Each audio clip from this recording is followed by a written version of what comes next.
Yeah. Yeah. Oh, yeah. Oh, sugar. Wow. Da-da-da.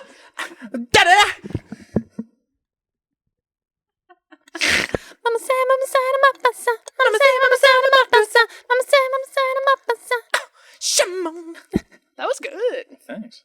This is New Hampshire Reddit Reads and Reacts with New Hampshire Youth Movement. I'm Lily. I'm Alex.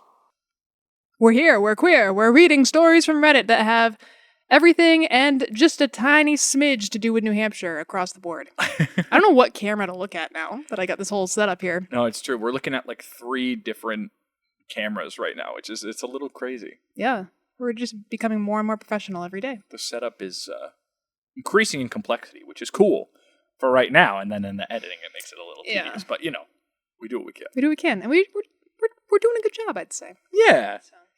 Yeah. As also the editing team, I think we're doing great. I think we're doing great. There's one guy on the editing team. He's sexy as hell. I don't know if I can say that, but, you know. And he'll cut that out for me, too. Anyway.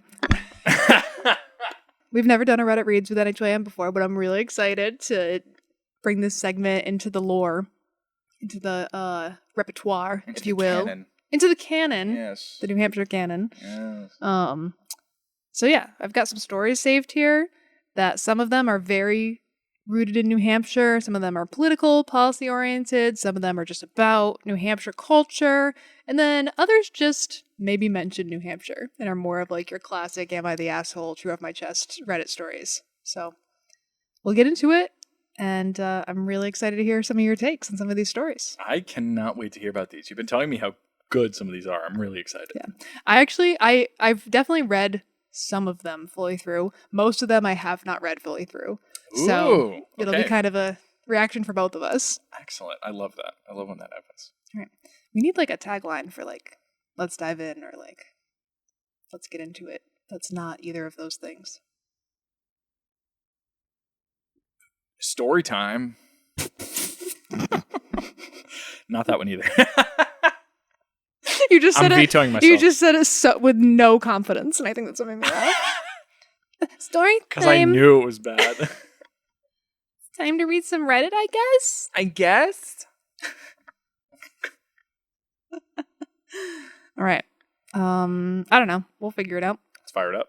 Let's fire it up. Let's fire it up. Let's fire it up. Fire it up. It's coming from r/want to ask an American. Ah, okay. Want to ask an American. What first comes to mind when Americans think of New Hampshire? What do you think? What do you think first comes to people's mind when they think of New Hampshire? That's really interesting. I think for New Englanders, it's different than for like the rest of the country at large. I think based on like memes and things that I've seen, because I've always lived in New England, I think the first thing people think of when they think of New Hampshire is like state motto, live free or die, where they're probably like thinking of like the town that the Free State Project took over, and there was like bears everywhere. Everyone knows about that. It's like our biggest shame as a state, and everyone knows about it. And so I think, unfortunately, that's what we're more widely kind of like regarded as. Although I love the sentiment of it, that the poorer aspects of how that can be taken have kind of permeated the national culture.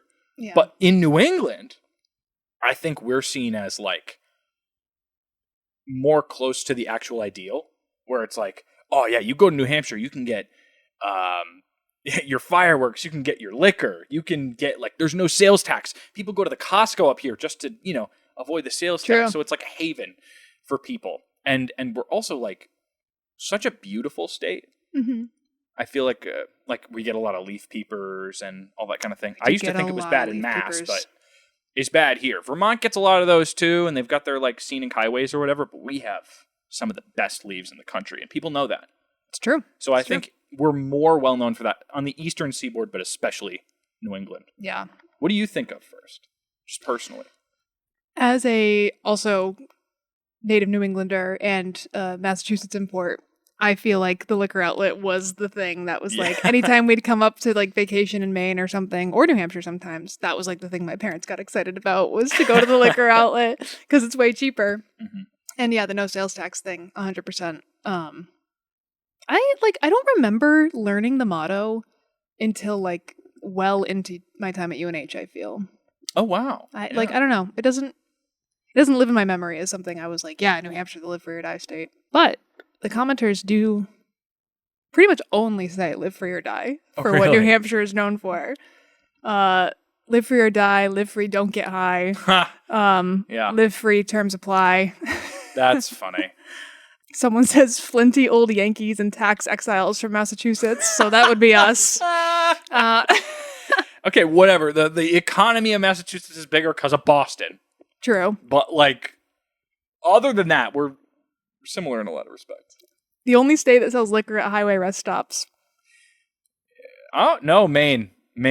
People don't think about that, about Maine, but you go to, like, a convenience store in Maine, and they've got, like, handles of, like, Jack Daniels. That's true. That is true. And no one thinks about Maine that way.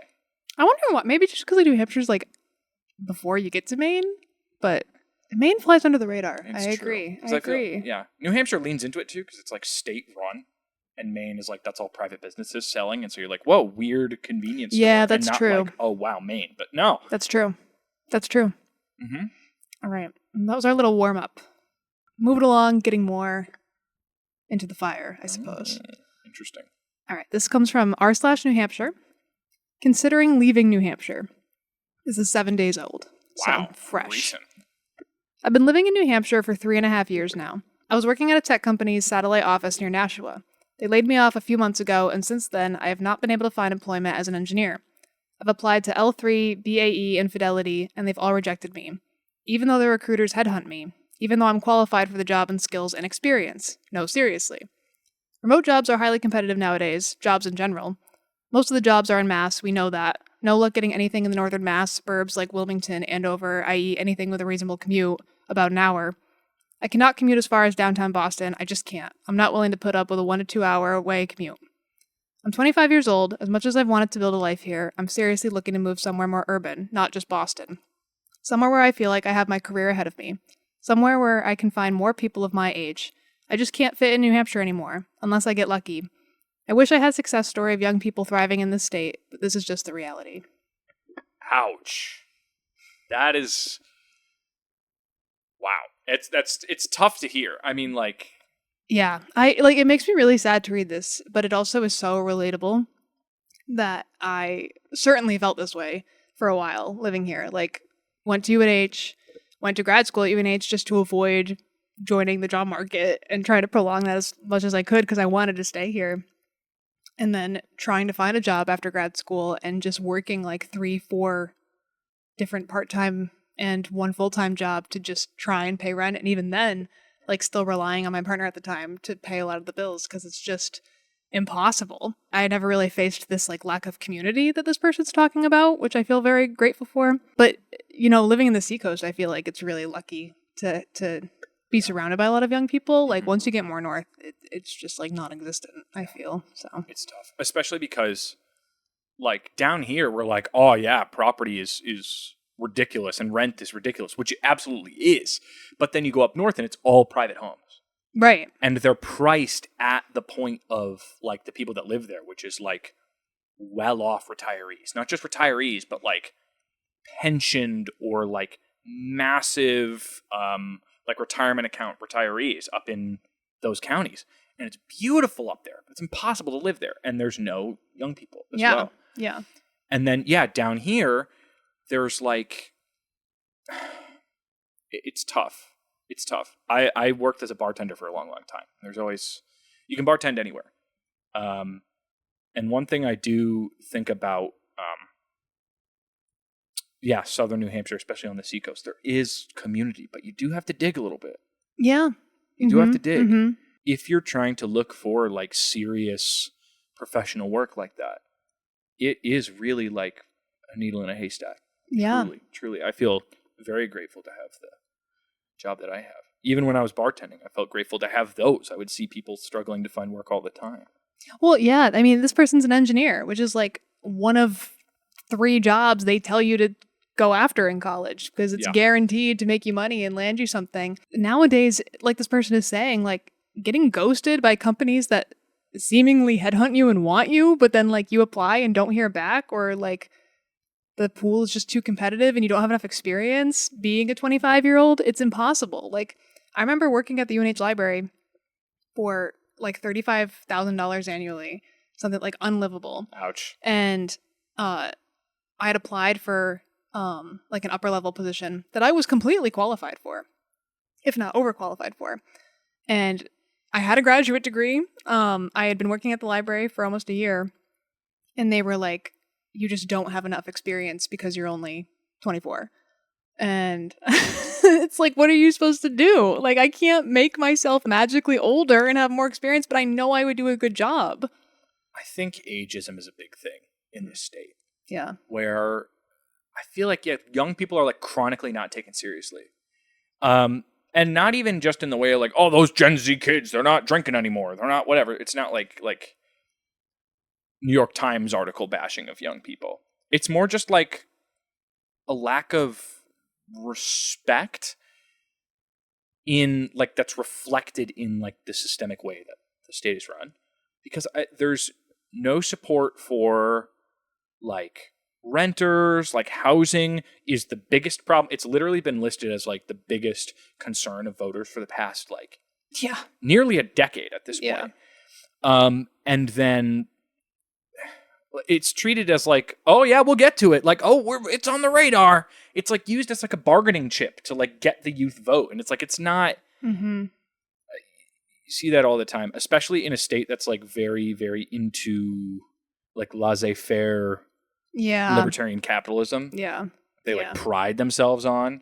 Like they refuse to pass new taxes. They refuse to have like, and there's so many great things about this state. It's just so hard to be able to enjoy and experience those as a young person. You're not like working yourself to death. Yeah, well, that's the thing is like people are getting by, kind of, you know, like we like have our own apartments and like pay the bills and like, you know, we're not homeless. We're not living with 5 roommates, but like at the same time, we're still in so much debt and could be doing so much better. And, you know, actually fulfill a dream of like owning a home one day instead of just going from rental to rental to rental. And I'm thinking about this person with the like community aspect and like talking about finding a job out of state or somewhere else that they can commute to and like not wanting to do more than an hour, which I've done that commute before and it fucking sucks. You did it today. I did. And like that completely upends your opportunity for community. Like I remember commuting when I lived in Mass for a year when I was in grad school. Commuting from Mass to Durham was about an hour. And if I wanted to like go out with friends after school, I wasn't going to get home until like midnight because then you're like, okay, I guess I got to like find somewhere to get dinner or like chill out for a few hours to like wait until the plans start at like 7 or something. And that's exhausting. Yeah. So yeah, it's like you either work a high paying job somewhere far away to live somewhere cheap, or you have to, I don't know, have money already to find a place. And Lord knows there's money in the state.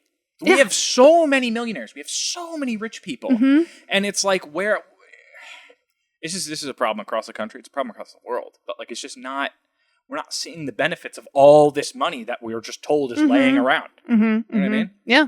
So anyway, but looking at like a more like hopeful or positive note here, I would say that to this person, if they somehow catch this, one thing I've always said about New Hampshire is that there is a lot of community, and there's not a lot of spaces for like young people. Like there's not a high number of like physical spaces, but there's people are passionate about the things that they do.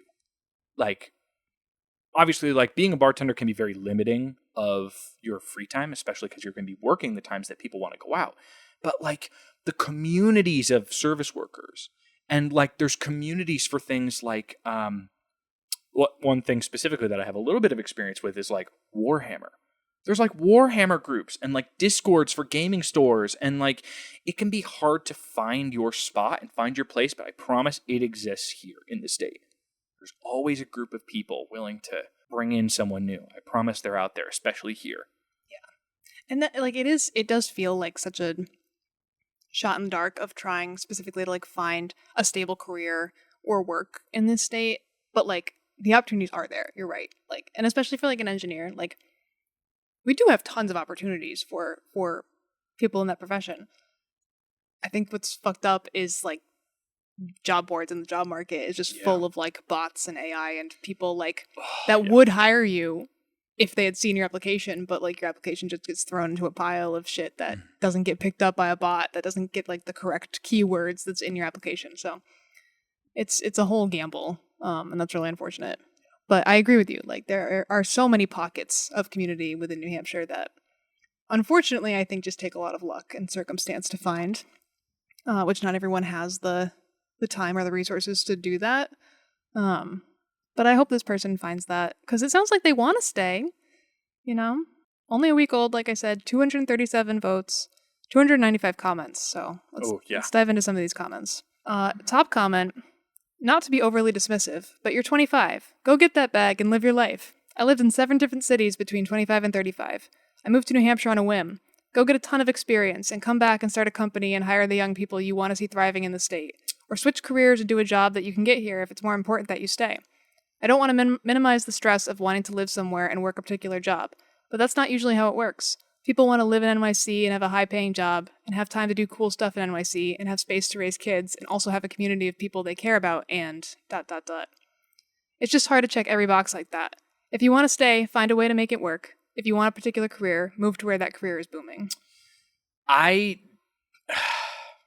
respect whoever posted this about like, yeah, people have different paths in life and like chase your passion, chase your freedom. But like, I hate this take. I do not like this take at all, which is basically like systemic issues. You should provide a personal solution and it's all your fault, basically. Yeah. It's like about recycling. Yeah. It's like you care about the environment so much, do recycling and do blah, blah, blah. Those problems are like systemic problems and some towns don't even like have recycling. I know that feels like it's very tangential, but it's like offloading these systemic problems onto an individual. Sure, it's true that like they could move to like a city and perhaps find this job. That's not what they're looking for. Right. And I don't think it was this hard in previous times to move somewhere and then expect to have a job in your field in like the nearby surrounding area. I don't think that's a big ask. Yeah. I do not think that's a big ask. I agree. And they're like checking all the boxes. It's like, well, maybe your job won't be within 15 minutes of your apartment, but within 2 hours? Right. Yeah. Not to go across state lines to have to, you For know. someone with a degree Yeah. who's living by themselves, it seems like. Right. I do not think that these are big asks. Just because it's hard in the modern day, it's these big systemic issues that are making it hard. It shouldn't be like that. And so obviously we want to push for better conditions in the state, and that will take time, but it's like I think they're being very reductive, and I think they're offloading a lot of these, not to sound like a broken record, I think they're offloading a lot of these systemic problems onto an individual. I think that's not fair. No, I think that's a great take, because like I do agree with energy tied to this response of like, you can't expect everything in your life to work out at once. And that, like, you know, you just can't. Yeah. But, like, that has nothing to do with, you're right, what this person's talking about. Like, this person is just talking about wanting the bare minimum of having community, housing, and a job that pays them well. Yeah, so someone responds to that comment. Are you saying my dream of moving to NYC for a high-paying, easy job with lots of free time for me to hang out with my new cool friends at the posh bars is unrealistic? Darn, I was just about to drive down there and figure it out this weekend. I have my grandpa's suit and tie and I've been practicing my firm handshake. And then someone responds to that. You joke, but this is very possible for a huge number of people. I think, yeah, these two people like comment back and forth and they start getting in the weeds. I'm not even really sure what that first person is even trying to say. Because, yeah, that is a very, even then, that's like a very ideal scenario. Everyone wants to have a job that pays a lot, but isn't that hard and gives you plenty of free time. But like, I genuinely, I do not think that even that is too big of an ask. Something that pays you enough that you don't have to like work nights and weekends. Yeah. That's free time. Yeah. That's what free time is. I hate grind mentality. Like, I remember when I was in grad school getting my MFA in creative writing, being like, I'm going to be a writer. One of my professors like started his career being a journalist and just like couch surfing and not making any money and just like taking any job he could and just like really trying to make it big. And I said to him, I don't want to do that. Like, I don't want to be the starving artist that is homeless for a month because I'm like trying to get that big break. Like, that scares me. And like, I don't care. Like, not that I don't care about my craft, but like, I don't think it's worth it to torture myself to like prove my worth in this industry, essentially. And he had a hard time understanding that. And I think that's a huge difference of generations, is like, we have experienced so many traumatic things and like huge shifts in culture, technology, politics in just the last 2 decades that all we want is stability. And we've seen older generations just not be handed it, but have access to it at a very low bar compared to today.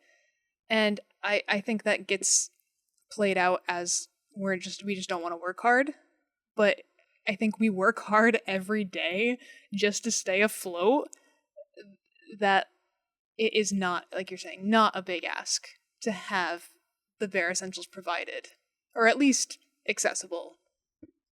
How is what this person said a crazy, unrealistic dream in 2026? Yeah. They're not talking about being a millionaire and driving Lamborghinis and being a household name and like being able to fuck off 4 days of the week. They're talking about having free time, a group of friends, and a job that they enjoy that doesn't take up all of their spare time. I don't think that's a big ask at all. Mm-hmm. The fact that it's hard to get in 2026 doesn't make it not, doesn't make it a huge ask. I mean, I guess now it's harder to get, but like...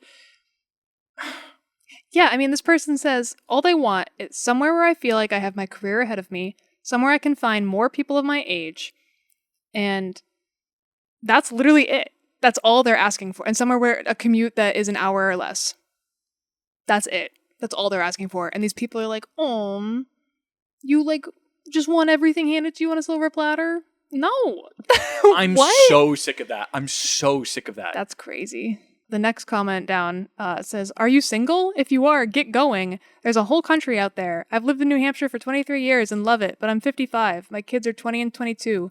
The older's a therapist, so he is in demand everywhere, but my younger is studying finance and will probably need to move for work when he graduates. It's very hard for your generation to prosper here. Okay. Again, unfortunately, the advice is like, go somewhere else. And I hate that that's the advice.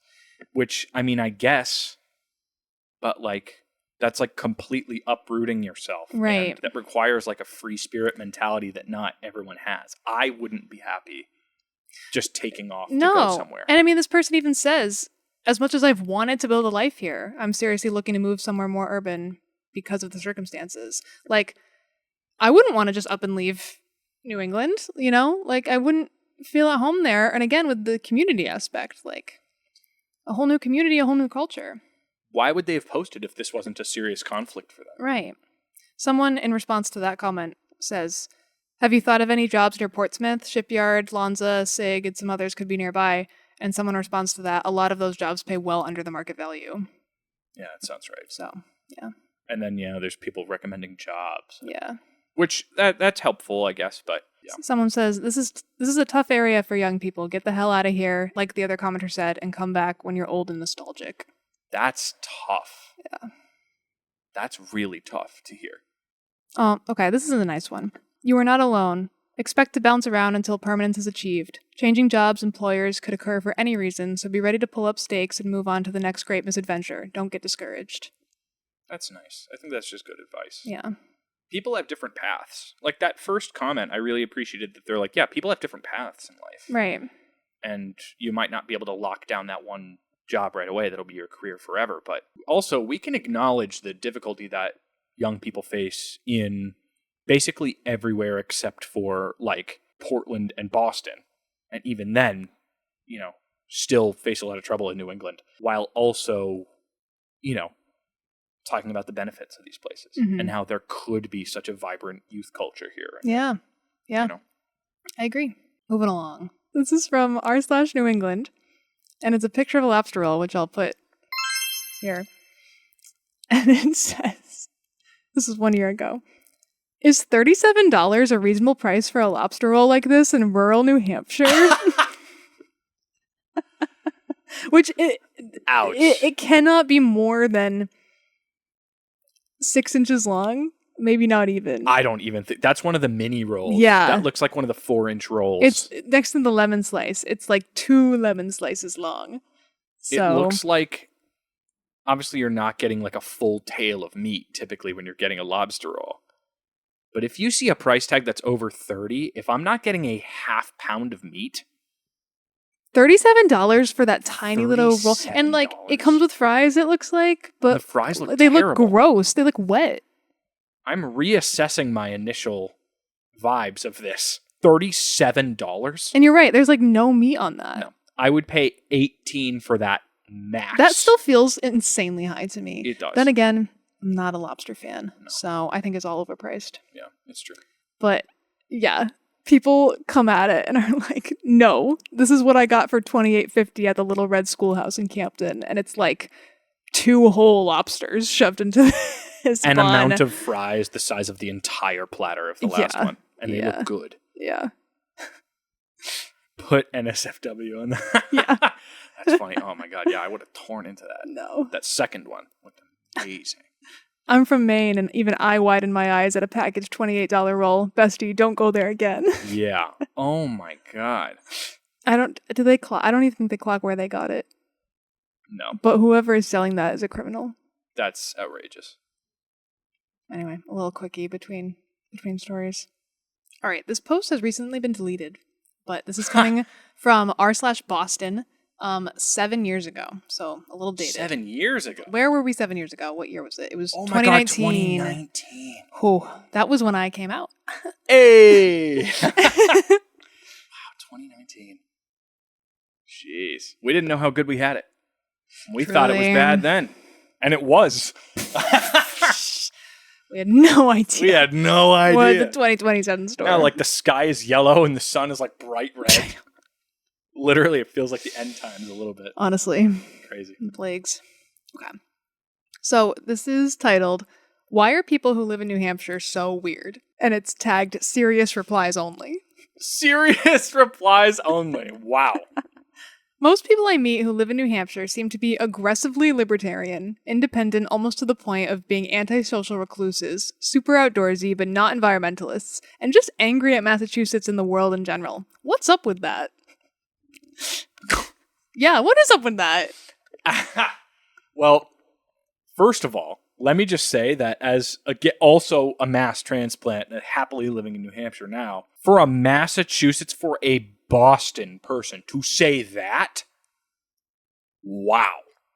Yeah. Wow. People in Massachusetts are like the classic New England stereotype of like, if they see you have a flat tire, they will laugh at you, but help you change it. That is the classic Massachusetts stereotype. The kind, not nice. Yeah, exactly. Yeah. No waves in the street, no smiles in the street. Yeah. For them to say that, it's crazy. It's crazy. Also, yeah, like the fact that Boston is like catching wind of all that too. Like, you know what I mean? Like, I feel like there's so much more to worry about in Boston. Yeah. Oh my God. This cushion is encroaching. Who's back there? Oh! I love him. He's going to join for the stories now. Mm-hmm. This is Geronimo. Geronimo and Gus. They're brothers. Couple good lads. 2 brothers. They're 2 brothers. In a van. Running. We mentioned they're brothers? But one more thing about the brothers. But anyway. That's 2019 right there. Yeah, truly. That's, yeah. That is some ball knowledge. I remember watching that episode for the first time in college when I was abroad. You ain't still? We call them women now. Anyway. And Do you we're agree? back. Oh.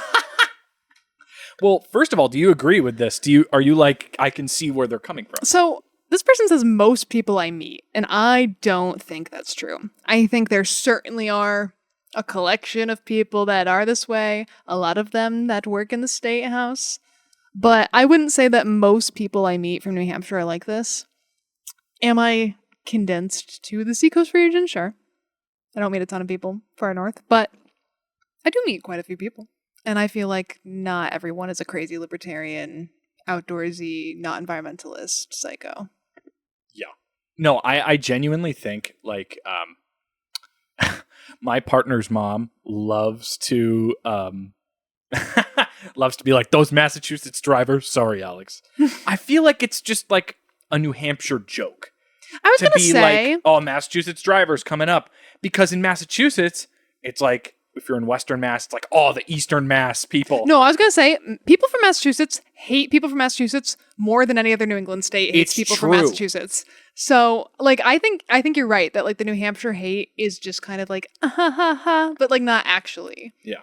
Except for stupid Kelly AITA has made it a thing. Yeah. But it's not a thing. Like, I look at that and I laugh of, like, don't mass up New Hampshire. Like, yeah, it's stupid. It's so stupid. Yeah. And like I said, like, we hate us more than you. So. True. And I feel like, and I don't know this for a fact, but I feel like it probably used to be like a school spirit thing. Like a happy, like kind of lighthearted rivalry that now that it's become like a political thing for them to not like give us services that Massachusetts has. And like the whole taxation thing is like a Taxachusetts, you know what I mean? Yeah. So they can just like demonize it. So now it's become something that actually gets people fired up. Mm-hmm. And I have been seeing, like, I was at, and this is hilarious because it was actually in Maine at Long Sands in Rye. That's in New Hampshire. Is it Long Sands? Well, Rye is in New Hampshire. But, no, and Wells? Oh, Wells. Yeah, sorry, not Rye. It's like in York. Where's York. It? It's in York. It's York, sorry. Maine. Okay, York. We got one there. Of them. It's there's Kittery and there's Rye because there's Pirates Cove in Rye. Because Pirates Cove in Rye is like one of my favorites. Yeah. But Long Sands in York. Long Sands in York, Maine. So this was in Maine. A York, New Maine. Hampshire person, I know they were from New Hampshire because they have New Hampshire plates, yelled at someone from Massachusetts for doing the thing that everyone does at York Beach, where they like kind of throw their blinkers on to wait for a parking spot because there's like no parking. Yeah. And they were like, go back to Massachusetts. They had New Hampshire plates. And I'm like, we're not in New Hampshire, bro. Also, that's a very kind thing to do, is to put your blinker on and wait patiently for a space, I would say. It's not like they cut anyone off or were like blocking two spaces. They were just waiting for... What do you mean? Why are you mad about that? Everyone does it. It is annoying to go around, but there's a billion people. It's the beach. You think you're going to have a pleasant parking experience at the beach? Yeah. No, that's dumb. No beach ever has good parking. Ever. Honestly, now that they didn't put the parking meters at Rye, that is still one of the best parking situations I've seen, and it's just on the side of the road. It is. But and you still have to like kind of, you got to walk a little bit down there. Yeah, but tourism is New Hampshire's second largest industry too. And like, how many fucking Massachusetts places did we see 4th of July weekend here? Like, they like Bike Week? Yeah, like New Hampshire would not exist without people coming for the landscape and the tourism in a lot of ways.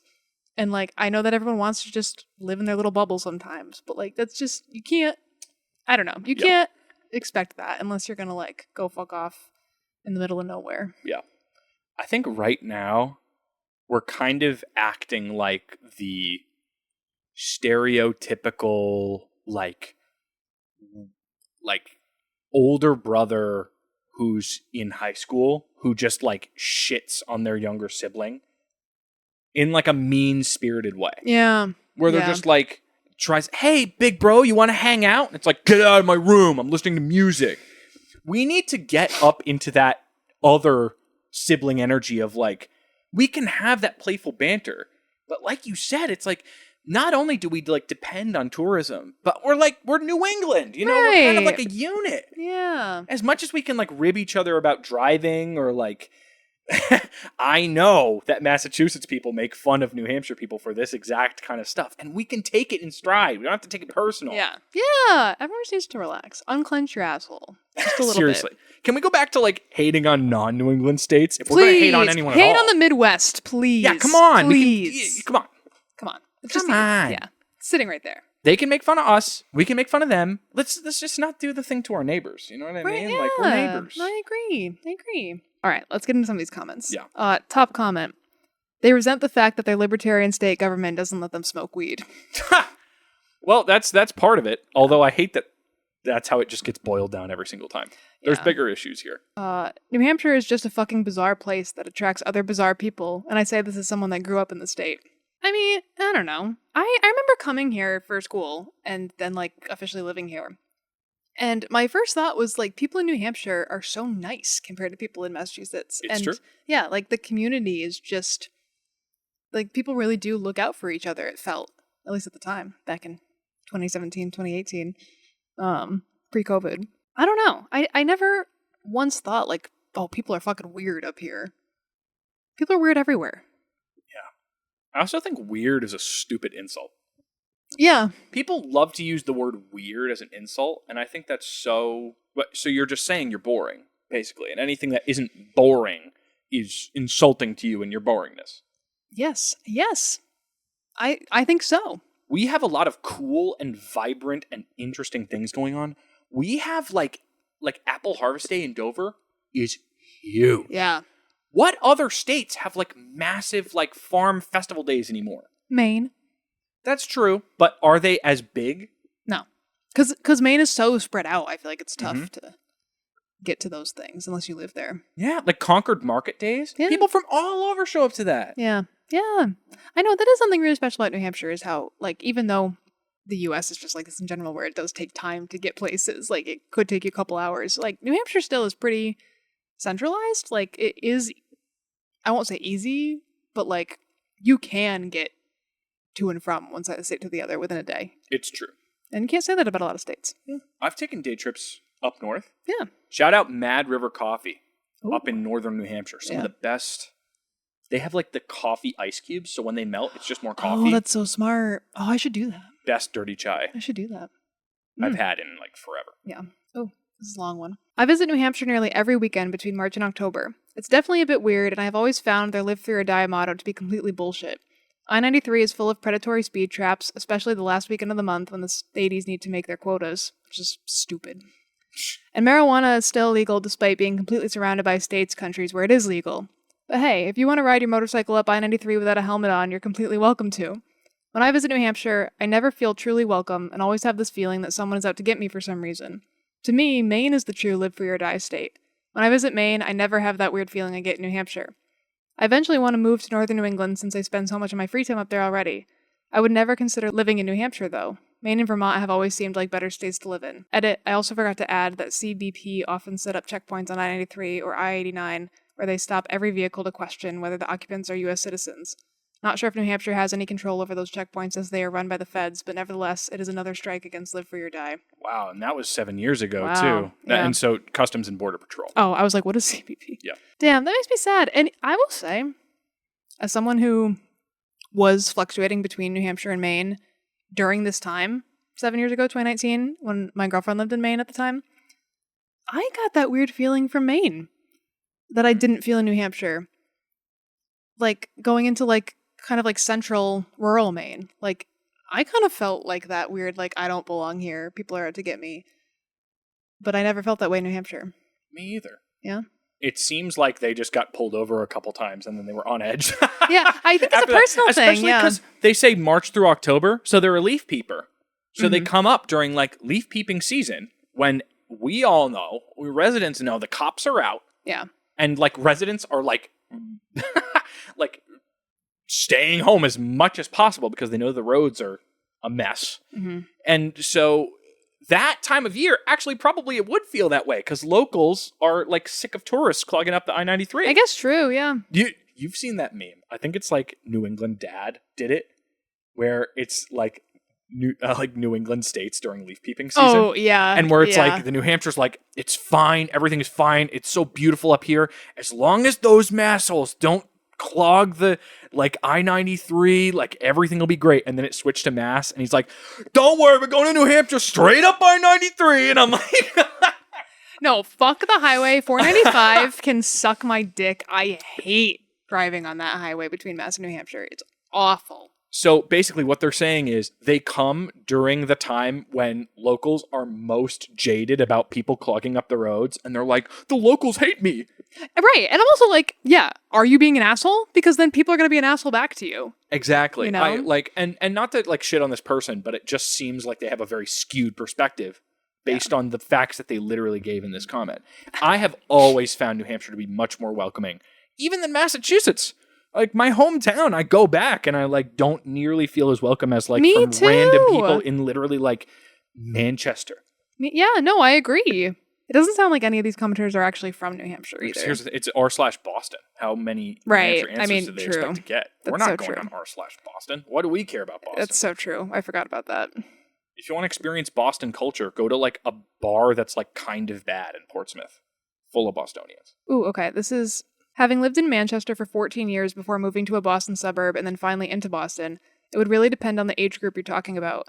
25 to 35-year-olds, in my experience, the aggressively libertarian tendencies you describe are almost non-existent. So true. Once you get 40 plus, you start seeing more of that streak. But even then, it's still a small percentage in my experience. Yes. Yeah. See, they lived in Manchester for like a decade and a half. They get it. Yeah, They absolutely that's get exactly it. how I feel too. Yeah.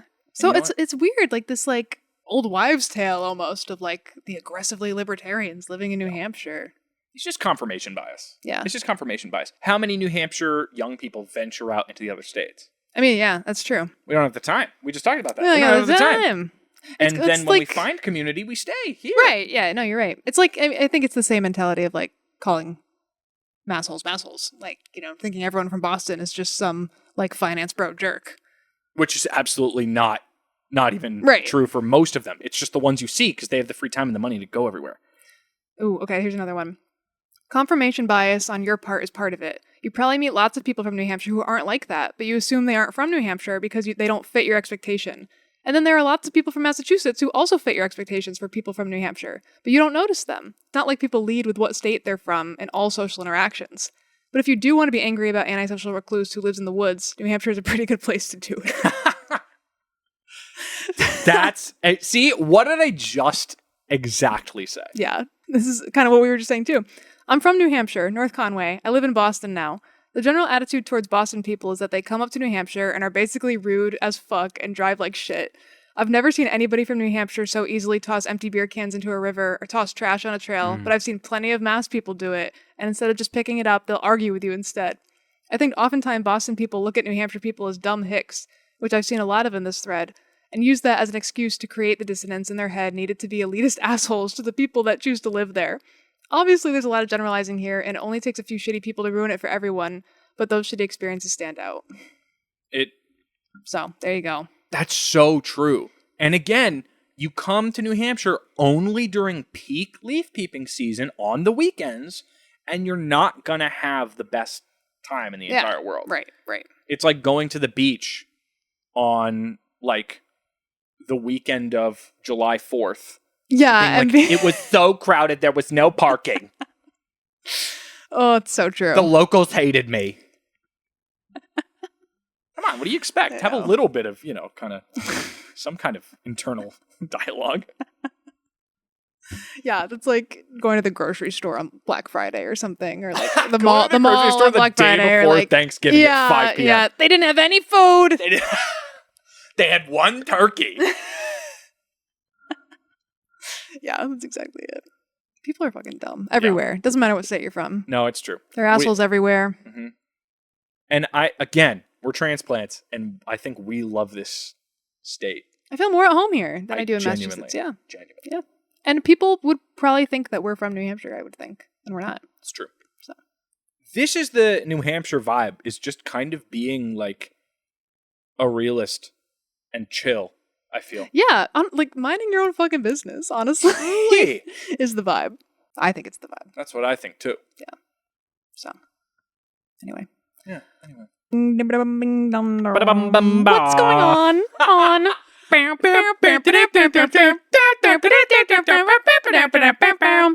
Bing, bing. Wow. Sleeper agent. Anyway, we're back. Anyway. We're back. Back to Reddit Reads and Reacts, the New Hampshire edition with NHYM. Oh, yeah. Thank you for tuning in.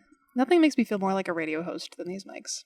All right, we left off with why people in New Hampshire are so weird and myth-busting that. Oh, yeah. That people are weird everywhere. So let's see, where to go to next? Maybe something a little more Reddit-y. So this one is coming from Am I the Asshole?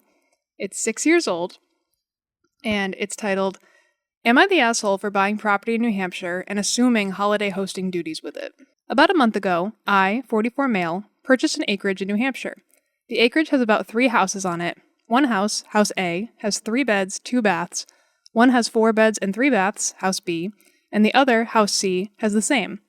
House B will be my primary residence as I and my wife like it the most.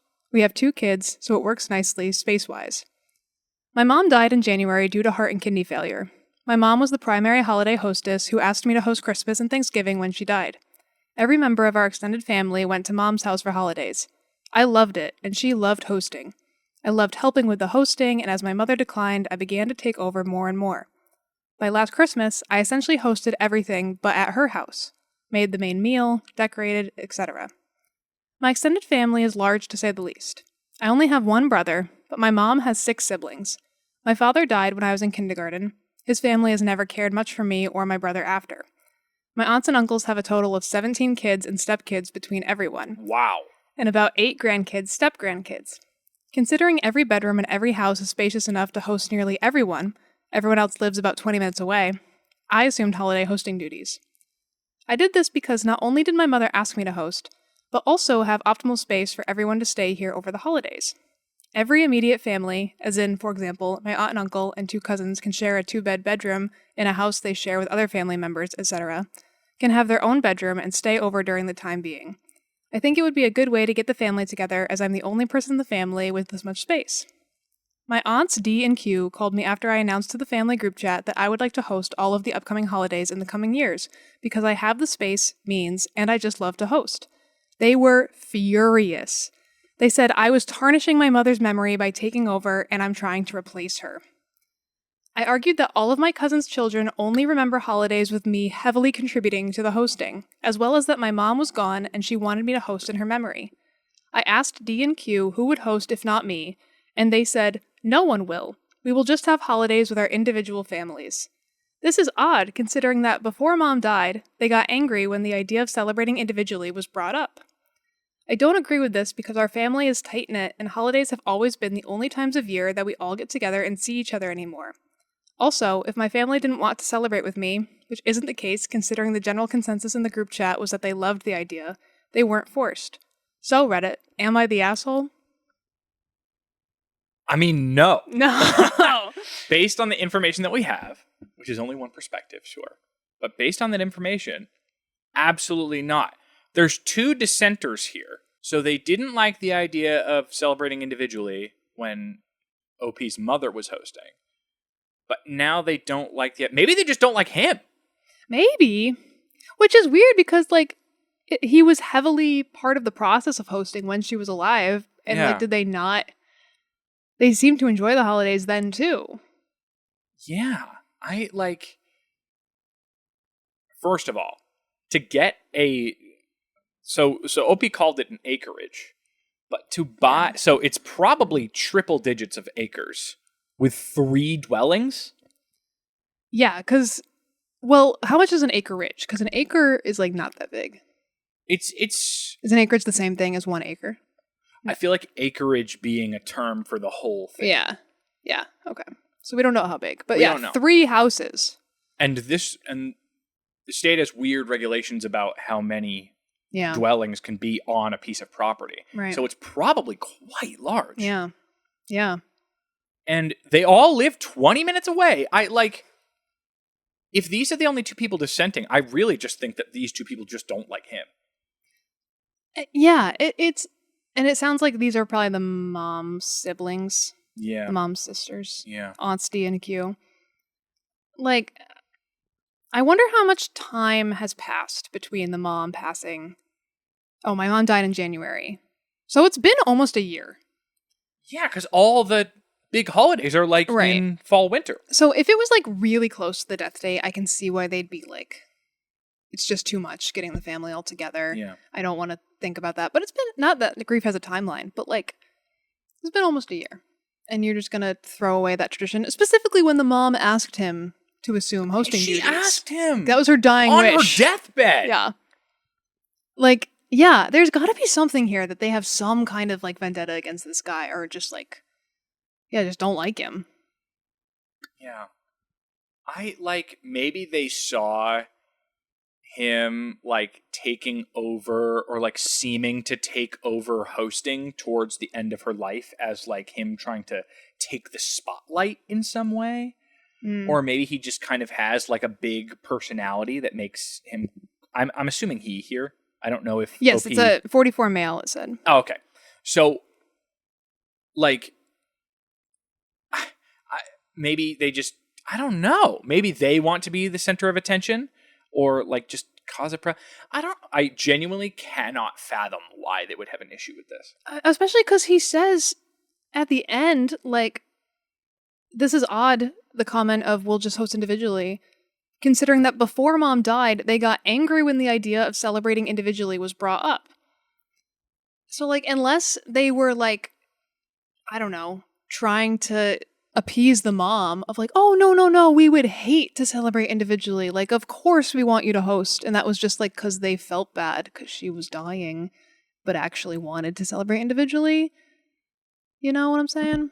This also could be like a weird grief response. Yeah. Where like really in their heart and in their soul, like they want to, especially if the family was so close, maybe they're just like the idea that anyone could fill those shoes. They like put their sibling up on a pedestal.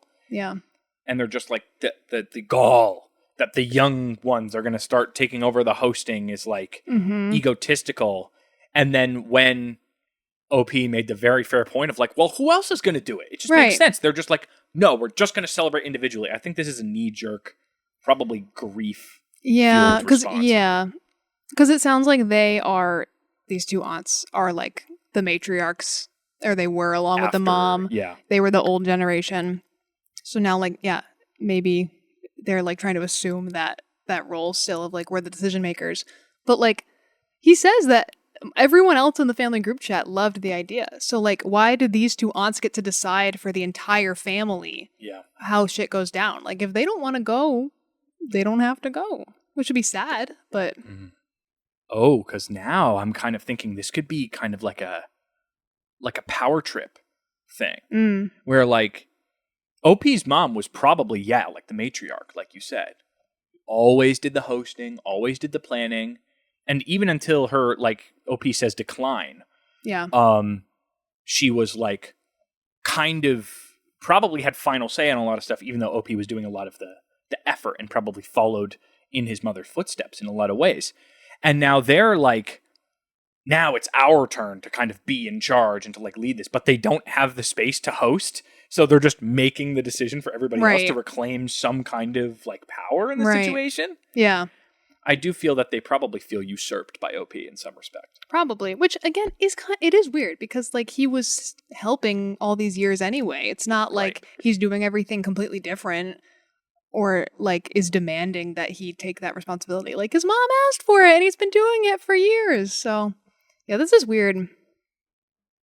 Yeah. I think you're right that I think it is a grief response and like very subconscious, a kind of an unnatural response to try and maintain some control and like not come to terms with reality that their sister is gone. That's a shame. Well, definitely not the asshole. Well, I was going to say, not. I mean, without a doubt, the verdict is not the asshole. Oh, yeah, overwhelmingly so. Without a doubt. Not the asshole. This sounds like the perfect holiday solution. I hope your aunts will reconsider. Not the asshole. They're not making sense. They don't want to celebrate individually, not at their houses, not at yours. Legitimately can't make sense of their point. OP responds, I feel like they just don't want me specifically hosting. Don't know why, but my son suggested that after I told them about the situation. Yeah, it's weird. That sounds right. It's either they have a problem with OP specifically, or this is like a weird grief response, and anything OP suggested would have been an issue. Yeah. Yeah, if OP had suggested they celebrate individually now that his mom was gone, they probably would have been like, you should host. This is your responsibility now. You know what I mean? Yeah. I was trying to see if anybody said asshole, but nobody did. Yeah, no. Absolutely not the asshole. Dude, can I come over for the holidays?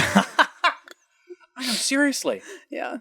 I need to be friends with this OP, and I need to be friends with someone who owns a boat. Yes. Yeah. That's really the struggle of the youth in New Hampshire.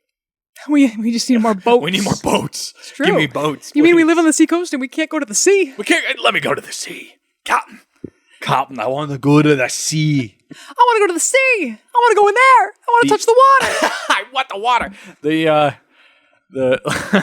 The party boats off in the Piscataqua aren't scratching the itch for me anymore. I need to be closer to the water. I would love to rent a private pirate ship and just New Hampshire youth pirate ship. Oh, New Hampshire young people 21 plus pirate ship out on the ocean. The New Hampshire young people's pirate ship over 21. Bonanza Express pirate style. What is pirate style? You don't know? No. Well, let me just tell you, it involves an eye patch, several bottles of rum, and a plank. I was going to say a peg leg. But your legs ain't pegging, the thing. Pegging is pirate. Pegging, yeah. It's pegging. That's pirate style. Oh, that makes sense. Pegging with one eye closed. That's pirate style. And every few thrusts you have to go arg. What? I'm gonna walk the plank. Show me your booty. My timbers are gonna be shivered. You're shivering my timbers. Anyway. Oh God, I don't know if that's gonna make the final cut. Maybe not. Oh, what did I do? Oh, I left my water in the kitchen. Hold on. I can see it from here. Well, I hope that person hosted. That was 6 years ago. So yeah, me too. No update. Time to cool off. Yeah. All right. Do you want one from Am I the Asshole, AITAH, or Am I Overreacting? What category do you want? Oh, give me an Am I Overreacting? Okay. This is from r/Am I Overreacting. It is 20 days old, so pretty fresh. Am I overreacting? My best friend's fiance completely changed how I see her, and I don't know how to end an 8-year friendship. Whoa. Okay. Hi all. I really need some advice on how to approach the situation. I, 26 female, have been friends with Jessica, 28 female, since I was a freshman in college and she was a sophomore. We were in the same pledge class, participated in the same summer internship program with local nonprofits, and hung out a lot. When I graduated, I moved to the same city as Jessica and our other friends, and we continued to spend a lot of time together and remained close. I moved home 4 years ago, around the time Jessica started dating Rupert, 29 male. So I wasn't there to see the beginning of the relationship. He was a famous actor, having starred in a movie that I won't mention, but he played a wizard. Oh my god! Oh my god! However, I do know that Jessica lost about 4 of our mutual friends because they didn't like Rupert. I wasn't really talking to anyone during that period, so I don't know all the specifics, but all of our friends are liberal and almost all of them are gay. This context matters. I also know that he cheated on her soon into the relationship and she took him back. Okay, bad start. Wow, Rupert. All right. Fast forward to the present. This past winter, Jessica and Rupert were fighting a lot. They were at her cousin's wedding when Rupert saw Jessica talking to another man about her job and yelled at her in front of her family. I consoled Jessica for months afterward and, in so many words, tried to help her find the strength to move on from the relationship. Around this time, Jessica was in town for a work event, and she, my boyfriend, and I were at a bar together. She was talking about how excited she was to marry her best friend. Minutes later, my boyfriend, 26 male, went to the bathroom, and she started crying about Rupert. Since that blow-up, they either haven't had much conflict or she has stopped sharing it with me. I don't know if all this background is helpful, but there you have it. My boyfriend and I were recently in their town for work, and we spent 2 nights with them. It was worse than anything I could have imagined. Very quickly into our first dinner together, he referred to a controversial public figure in a positive light. Later that night, he started talking, completely unprompted, about how he would abort his unborn child if he found out it had Down syndrome or autism. Unprompted. The next day is where things got really crazy. We were at a bar waiting for a host when 2 black women walked in behind us. Rupert immediately asked them whether we could seat ourselves, simply assuming they worked there. They did not. Then he was like, "Oh shit, am I the asshole? Am I the asshole?" Jessica didn't really say anything, she just looked at him, seemingly embarrassed. My boyfriend is black, and I am white. Later, Rupert had the audacity to tell us that he thinks black people have it better than they ever have before. I'm just going to leave that there. He also said that his company doesn't hire pretty women because they aren't taken seriously. So by that logic, is Jessica ugly or stupid? My boyfriend pushed back and said that women should be respected regardless of their appearance, and Jessica nodded along but didn't really speak up. All of this is to say that my image of Jessica has been completely shattered. I cannot comprehend how this granola girl from New Hampshire ended up with this douchiest man in the entire world. I genuinely dislike him and can't picture a worse person for one of my friends to date. They recently got engaged, and Jessica wants to do a courthouse wedding in about 2 months. My boyfriend asked Rupert about the timeline separately, and he didn't seem to care when the wedding happened, so Jessica appears to be the driving force behind getting married quickly. Maybe she knows that if they have a long engagement or have to plan a wedding together, they won't make it. I don't know. So I need advice on how to break up with Jessica. Every time I think about the situation, it gives me physical anxiety. I simply want to remove myself from it because I cannot be friends with someone who would choose to be with a person like that. I do not want that man in my life, at my future wedding, or at any other major life event. I wanted to get them an engagement present, but after that first night, I couldn't bring myself to do it. I don't support their relationship. I am sad for my friend, but I also feel like there comes a point where there is no excuse. This was our first time really spending time with Rupert, and I can only imagine what he's like when he gets more comfortable around people or what he says behind closed doors. Some of you may say that since Jessica herself hasn't said controversial things, and since we don't live in the same town, I should focus on my friendship with her and keep interactions with him to a minimum. But I don't think I can compartmentalize my friendship with her from the person she is choosing as her life partner. We talk every day, so I can't simply fade into the background, nor do I really want to. I don't want to attack her or her relationship, but I do feel like I need to explain why I'm creating distance. Am I overreacting? Would you also end a friendship over their partner? How would you handle this? Damn. Wow, that is a lot. This person's very thoughtful with their decision making. Like, good on them for being like, I don't support a friend that would be with a person like this. Because my first thought was like abusive relationship. That's also my first thought. Yeah. The fact that she was silent in all of those situations. Yeah. It seems like he drove away all of their friends. Yeah. Probably, well, mostly On with purpose. his like shitty beliefs. But like it could have been purposeful. Probably. To isolate her. I mean, that's what abusers do. This other friend was living far away, so it didn't feel necessary to like push them away.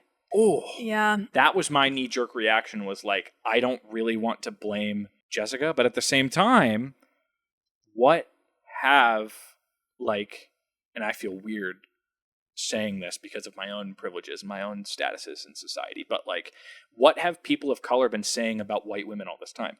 Right. White women are able to be both the victim and the abuser because they're able to latch on to the minority identity of being a woman in a patriarchal society, but then they can also use their white privilege to not be like the worst victim in a situation, you know? Like that white privilege exists in so many spaces. And yeah, that feels like Jessica is very much using that white privilege in this situation while still being treated very poorly as a woman. That's true. Yeah, because it seems like she could have done a lot more to dissuade Rupert from acting this way or not being with him at all. Right. It doesn't matter how nice someone is to you. Like, if they don't treat people in general well, like, I just, like, in this kind of situation, there's no way that someone could treat me that would let me forgive that kind of behavior. This is really tricky because, like, I completely agree. And I think that OP is so valid for being like, I don't want to associate with someone that would tolerate that behavior. But, like, I also can't ignore that, like, we don't know the specifications of the relationship that Jessica's in with this guy. Like, he definitely is abusive, if not physically, like, emotionally and mentally. I don't want to give her, like, a get out of jail free card, but at the same time, like, she probably is scared for her physical safety if she speaks out against something or if she leaves him. Like, maybe she doesn't have the financial means to make it on her own or have anyone to go to or like feel like she can go to. A comment that I think is interesting from this story is the like, how did this granola girl, New Hampshire girl, like get with this asshole? And I feel like there's definitely been a huge shift in personality from Jessica of like, this isn't her being her authentic self. And that definitely feels like a factor in why she doesn't feel she can leave. Yeah. Although, I will say, I know / knew some other white people who had a hard time processing and dealing with white guilt to the point where they found themselves in company with people that were more overtly racist, like to this degree where they're maybe not like saying slurs, but they are definitely racist, and they felt like they relaxed. They're like, oh, I don't have to feel all this guilt. I don't have to. So instead of learning from that discomfort and the knowledge that you are in a position of privilege, they just were like, oh, thank God, I don't have to process. I don't have to do the work. I can just be the slightly less problematic one, and like, yeah, you know what I mean? Yeah, yes, that just like makes me angry because it's like at that point, you're just as bad as the people you're surrounding yourself with. Like to feel relaxed in that environment is so bad. You're enabling it. You're enabling it. Yeah, and like if you feel like I know what you're saying of like feeling relaxed of like I don't have to watch myself and like do something wrong or like say the wrong thing essentially or offend anyone. But like at the same time, like if you're not in utter discomfort being surrounded by people spewing like racist shit, that's a problem. Like you should really think about that. Genuinely. Like I can't imagine being with this guy and not feeling so on edge the whole time of like, Jesus fuck, dude. Like, you can't say shit like that. In this situation, here's what I just want to say flat out. Hey, Rupert, fuck you, and I hate you. And clearly you're a racist piece of shit. And if you don't think that you are. You are. And it's like overt. He definitely knows. Like, there's no way he doesn't know. He just doesn't give a fuck. Seems like the kind of guy that has like a throwaway Twitter where he likes calls people slurs online. Yeah. And he's like that guy that's like, I just say it how it is. Or like, you know. My God. Yeah. That's so crazy. Oh, God. So the comment of like black people have it better than they ever have before is like, oh, you mean they're not enslaved anymore? So their lives are better? Fuck you.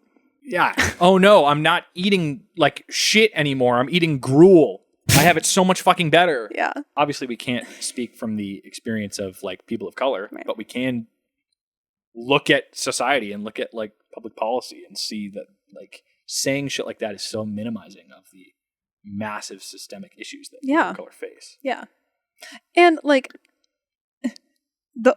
I think beyond even this in so many ways, but like with this situation in particular, it's not a black person's problem. It's everybody's problem when people are talking like this. Like, yes. Like just because you're white, you can still speak up against people behaving that way. Definitely.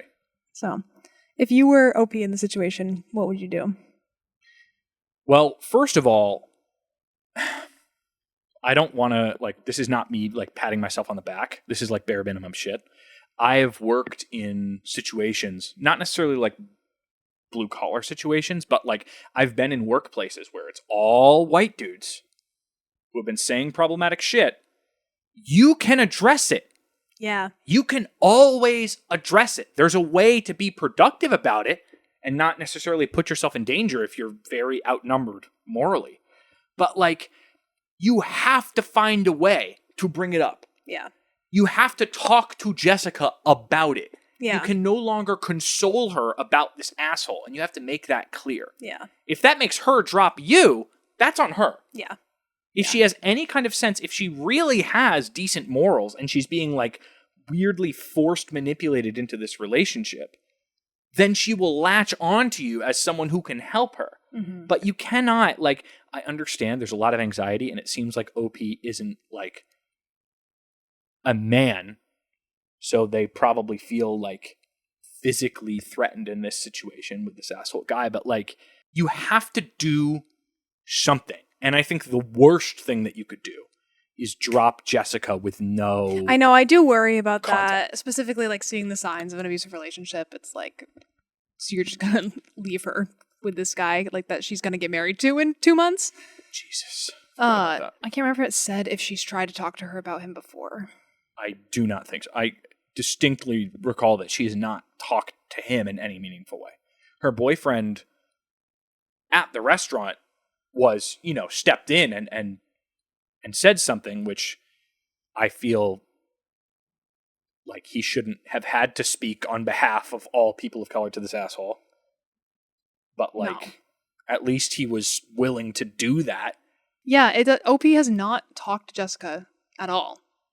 Which, okay, this is actually kind of changing my mind about OP a little bit, because I was just rereading, and it's when OP, Jessica, and OP's boyfriend are at the bar, and when all three of them are together, Jessica's talking about how excited she is to marry her best friend, and then as soon as the boyfriend goes to the bathroom, Jessica started crying to OP about Rupert. That, like, there's some performance going on in this relationship, and, like, the fact that she then confided in OP of, like, I'm actually really upset, and OP's not talking to her about leaving, that's kind of crazy. Yeah. Especially because OP says they talk every day. So, like, how are you not talking about this? We're not tasking OP with, like, fixing this situation that she didn't, like, put herself into voluntarily. But, like, at the same time, it feels like they're avoiding any kind of responsibility in this situation whatsoever, and just kind of being like, of course that situation would make you anxious. That's not a good situation to be in. That's a terrible situation to be in. Right. But also, you can't just shut down Right. and not help your friend of 8 years. Right. Yeah. OP claims, I don't want to attack her or her relationship, but I do feel I need to explain why I'm creating distance. I'm sorry, I feel like I'm talking a lot. No, please. That, I don't want to attack her or her relationship. The relationship deserves attack. It is making her life worse. This is a terrible person. It's not a good relationship. Yeah. And you don't even have to be aggressive about it. You can literally have a conversation of, like, I've noticed you shut down. Like, when we're out with Rupert, when he says these horrible things, I've noticed, like, you're crying about him. Like, are you genuinely happy? Do you really want to get married? Just asking questions. Like, it doesn't have to be an attack. It can just be a curiosity to, like, open that door, That's so true. It's reading as another white person who doesn't want to do the work. Yeah, because they don't have to. Because, they're like, I have the right morals. I'm good. Yeah, and I have my safe relationship. So exactly. I'm going to go back to, yeah. It's like, it's giving, like, no, actually, my partner's actually black. Yeah. Which, that was apropos to the story because of the racist comments Rupert was making, but, like, if you talk the talk, you have to walk the walk. Yeah. And this is a situation where, bare minimum, talk to Jessica. If Jessica was also, like, joining in on the behavior of Rupert and being an asshole, like, then I can see, like, yes, just drop her. Like, you don't even have to explain. Like, just leave. But, like, I do feel like there's that silent cry for help that needs to be addressed before stepping away from this relationship. Yeah. And I have one more thing. Yeah, I'm sorry. No, this one really fucking pissed me off. Because it's also, like, not victim blaming, but it, like, kind of almost is. Where it's like, oh yeah, Rupert's a racist. What can we do? I know. You're throwing up your hands and you're like, wait. Yeah. And so it's just the onus is completely on Jessica for like allowing him to do this and like sticking with him. And it's like, I guess, sure. Which there is a point to that, but yeah, you're completely right that it is all on her and not on him, which is infuriating. Yeah. Even this other woman is blaming Jessica and not Rupert. Yeah. And while Jessica shares some of the blame for the relationship, it like OP is being a little infuriating to me here. Yeah, I would agree. Top comment. You need to tell Jessica, and you need to let her know you've seen the way he treats her, and while you won't judge their relationship, if she ever feels unsafe or needs you, you're there for her. But right now, you need a little distance after this behavior. Judge the relationship. So someone responds to that. This is the kindest way to do it, not overreacting. If you can be blunt with her, I'd lay it out exactly how you did above. How did she get in with this loser? Why is she tolerating it? All those questions. Here's hoping she doesn't spawn with this dude. And no, you cannot diagnose a fetus with autism. So he's a bigot and stupid. We didn't even broach the misogyny or the that throwaway abortion comment. Yeah, holy shit. Yeah. Someone else responds, as a domestic violence victim, thank you for having compassion. I was expecting to come here and see a lot of hate for Jessica, but if you educate yourself on domestic violence, the point is that she didn't choose that. It happened to her over a slow erosion of her voice and self. Yeah. See, that makes a lot of sense. Yeah. Someone else says, not overreacting, but come on, girl. Fade to black after 8 years of being best friends? I think a best friend would deserve better than that. I also think her boyfriend has been successful at ruining her other relationships, and now she feels like she doesn't have anyone else, etc. Just to clarify, it doesn't mean I'm okay with her minimizing or not speaking up when her boyfriend is being shitty. If you're going to create distance anyway, it's absolutely worth one last meetup to express your concern and shock to your friend. Would it ruin the friendship? Maybe, but you are already priming for that anyway. Just my 2 cents. Right. You have to have that check-in. You can't just ghost and, not explain why. And it sounds like OP does want to explain why, but I think it's really essential to show Jessica that you're still on her side. Yeah. And you're not abandoning her for her actions. You're abandoning her because of her partner. And, that's also shitty. Like you said, nothing about this is good. Nothing is going to come across good or be an easy conversation. But, yeah, there's so many signs there for abuse. And I think also she calls Rupert her best friend.